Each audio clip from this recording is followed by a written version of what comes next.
এখন সকাল ৭টা মতো বাজে আর সকালের আশিবাসি কাজকর্ম সমস্ত কিছুই হয়ে গেছে।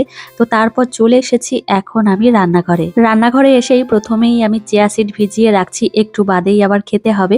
তো সেজন্য ভাবলাম এই কাজটা এখনই করে নিই। বরমশাই প্রত্যেক দিনই আমাকে বলে যে এই কাজটা নিয়ম করেই করবে আর প্রত্যেক দিনই এই চিয়া সিড খাবে, তাহলে শরীরটাও ভালো থাকবে। আধ ঘন্টা বাদে আবার চলে এসেছি রান্নাঘরে আর এখন চিয়া সিড খেয়ে নিয়েছি। আর এদিকে আমার মেয়ে সকাল সকাল করে ঘুম থেকে উঠে গেছে। বরমশাই অনেকদিন ধরেই আমাকে বলছিল যে লুচি খাবে, তো সেজন্য ভাবলাম যে আজকেই করা যাক। আর এদিকে আজকে ছোলার ডাল আর লুচি বানিয়েছি। আসলে দুর্গাপুজোর সময় অষ্টমীর দিন লুচি বানানো হয়েছিল বাড়িতে, কিন্তু কারণবশত খারাপ হওয়ার জন্য কেউই খেতে পারেনি। তো সেই জন্যই বরমশাই প্রায় দিনই আমাকে বলতো যে লুচি বানাও, তো সেই জন্য আজকে বানিয়েছি আর মন ভরেও খেয়েছে। সকালে রান্না বান্না সমস্ত কিছুই হয়ে গেছে, তারপর স্নানটা সেরে চলে এসেছি এখন ঠাকুর পুজো দিতে।